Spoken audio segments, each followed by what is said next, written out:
Hi guys. So today is Friday and a quick vlog, not too much. So yeah, actually I am going for young authors and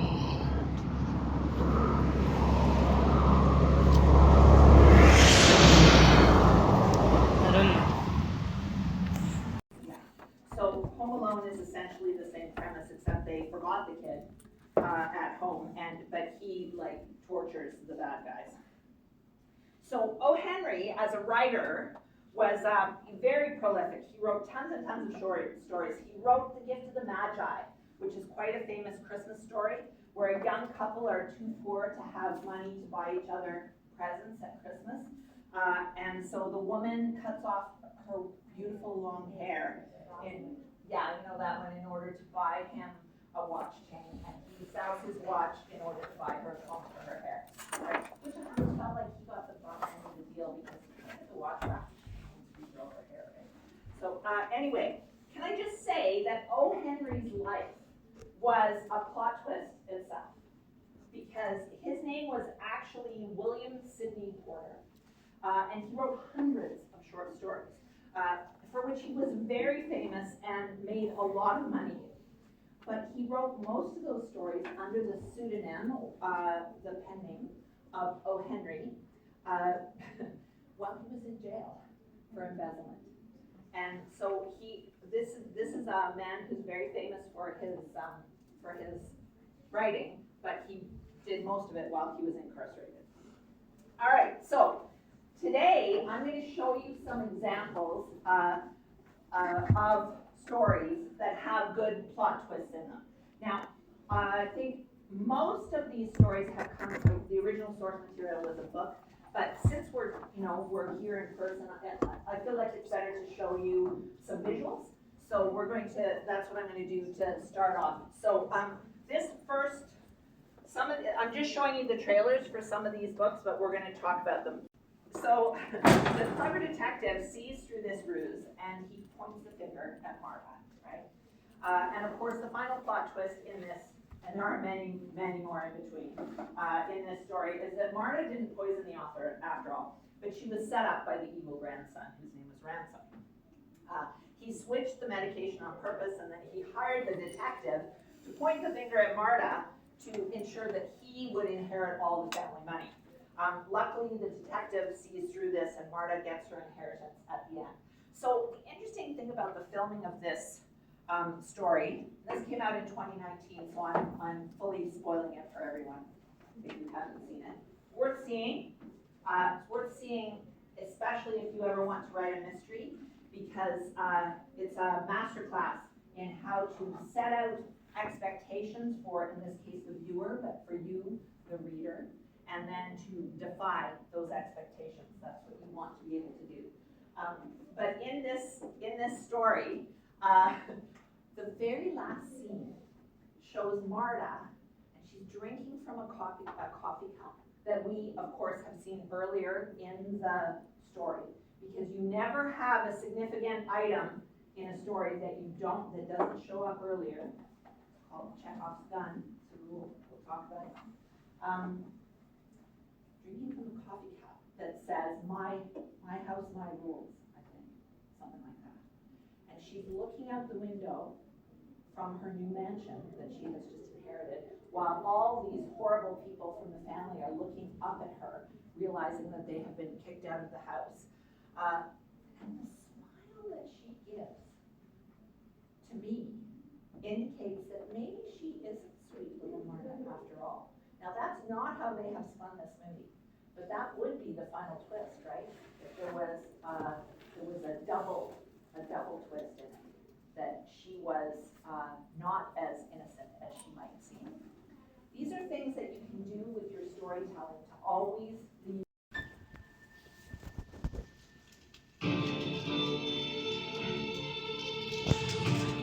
Ladies and gentlemen, I would like to request that you all stay until the investigation is completed. What? Can we ask why? Has something changed? No. No, it hasn't changed, or no, we can't ask. I'm gonna live till I die. You think one of these fans will killed? Is that what you're suggesting? I'm gonna take you all love twisting and laughing to one another. Up your ass. Oh, very nice. Matter of fact, eat shit. How's that? Eat shit. Eat shit. Eat shit. Smile. Definitely eat shit. So, we're done with fixation, and from the look of my face, you guys know that I'm already exhausted.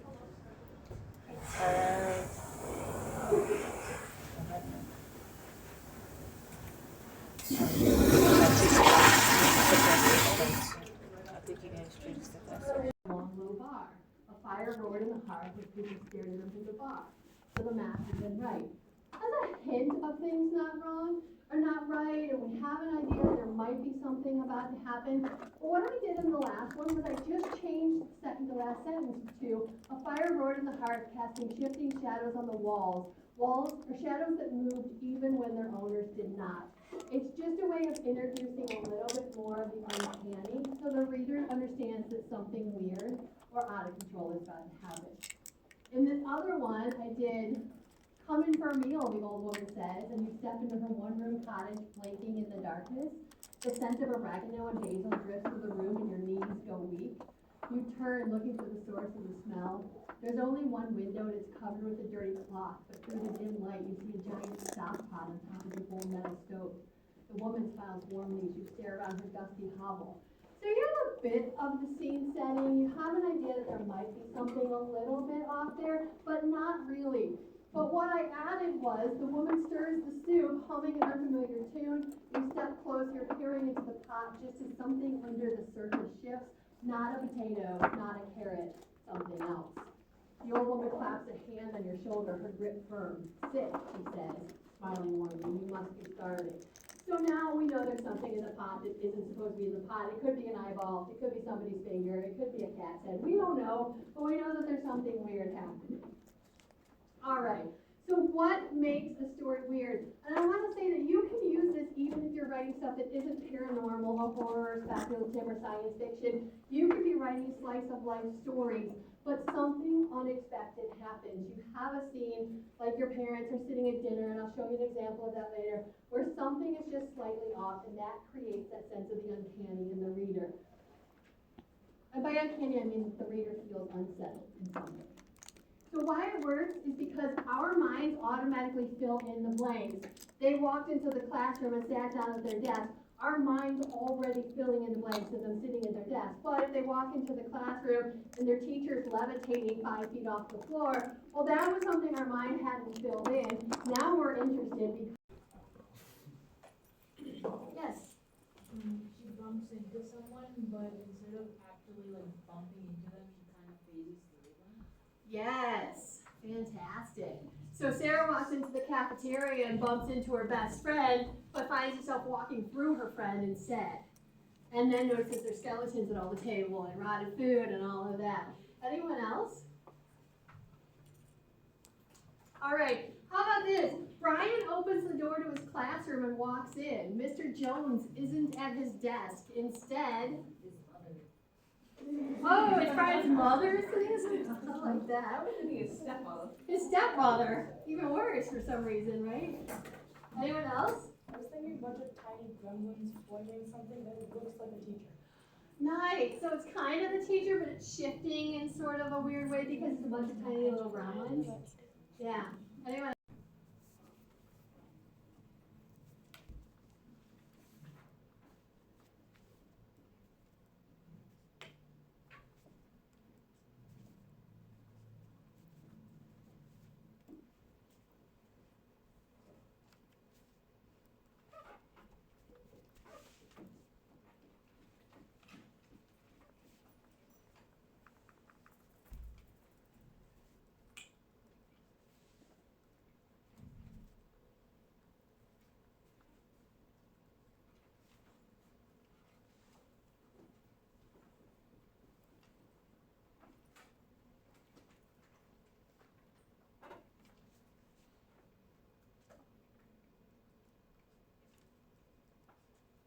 2 more minutes.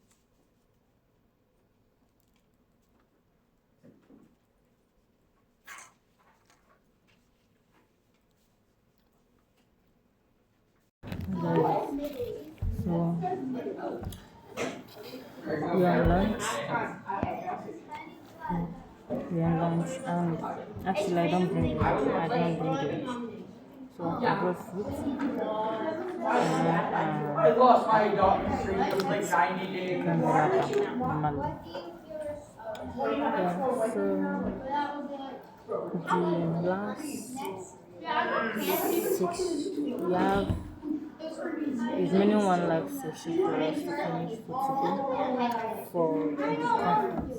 And then after that, we got the project. yeah, And the page. that's so much. Mm.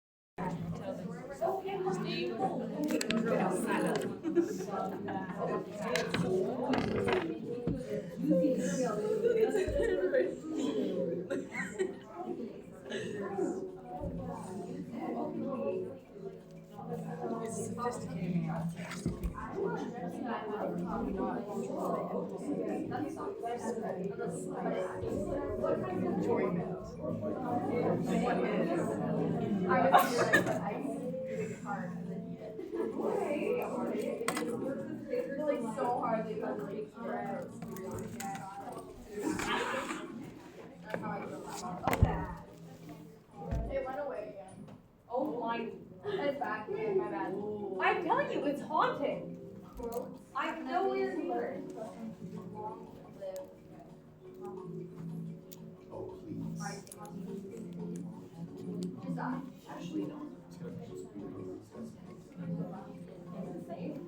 No, it's great. I think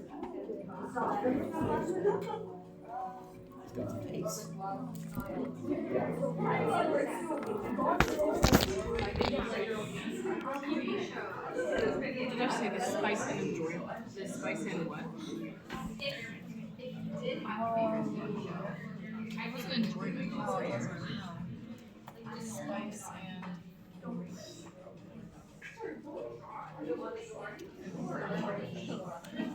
He's a sophisticated man with sophisticated intentions. His impulses to spread his spice.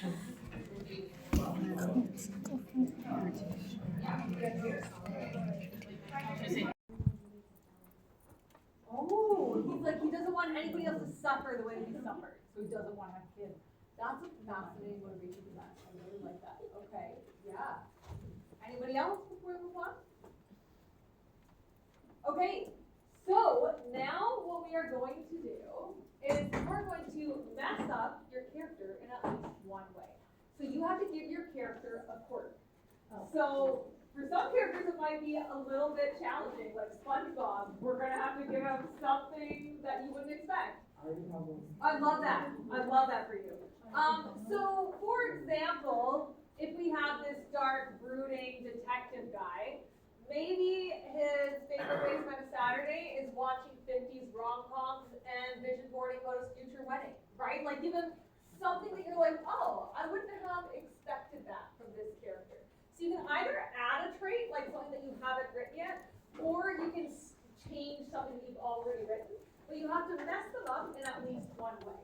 Because characters, they do have these complexities. Like Indiana Jones, famously brave, but he's afraid of snakes. Monica Geller, super organized and like has everything in its place, but she has a closet full of messy things, right? We all have quirks about ourselves that you're like, oh, I wouldn't have expected that from me. So create at least one of those for your character. And then if you finish, you can just keep on writing the profile, keep expanding on the profile. But add at least one quirk.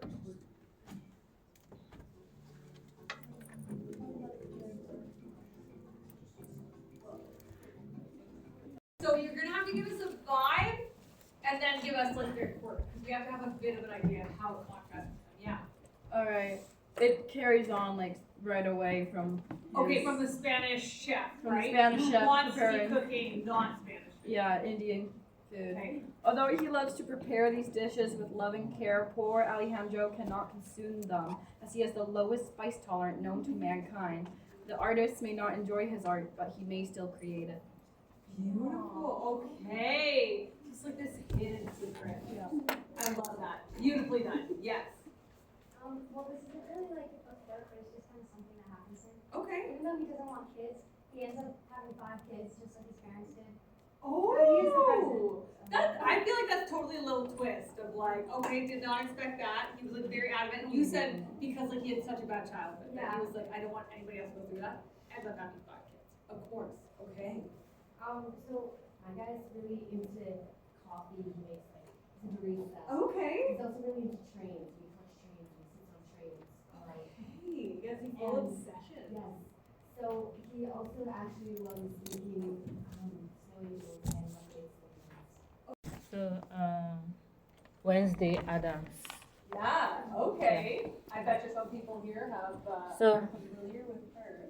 Her threats, she finds amusement in things others finds disturbing. Okay, so we're gonna have a scene about her finding amusement in Yeah. The school arts room, late afternoon. The other students painted flowers and sunshine. Wednesday Adams painted a graveyard under a thunderstorm. Shadows dripped from her canvas like spilled ink. Her face remained unreadable, eyes cold, posture straight, brush strokes sharp and deliberate. A girl behind her snickered. Is that supposed to be art or a horror movie? Wednesday didn't move. Instead, she dipped her brush into the deepest black and added one last crooked headstone engraved with the girl's name. Only then did a slow, almost imperceptible smile tugged at her lip. A reason, a message, and a warning. Oh, that's on the 10. Let's give that a round of applause. To do the last tombstone with the girl's name, I was like, oh, okay. Like that was like very powerful. Yeah, really strong imagery there. Was there anybody else who hasn't had a chance to share yet? Who would like to share? Okay. Oh, thank you. Thank you. Yes. Okay, so this is still SpongeBob, except it's like a Monday. What? We kind of didn't like catch him at a good time. So SpongeBob gets up groggy and tired. He walks over to Gary sluggishly. He's too exhausted. So guys, we are done. But it's me one more thing. I just laugh because I think those ones were just at the next my phone station. Thanks so is much. 8%. Like, bro, my phone was not charged throughout the day. My phone was like 60% when I left the house. So since morning till now, my phone is still low.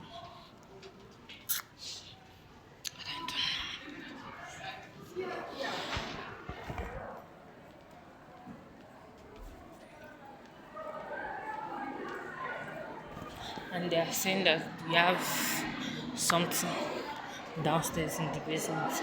And I just want to go home and charge my phone because my phone is still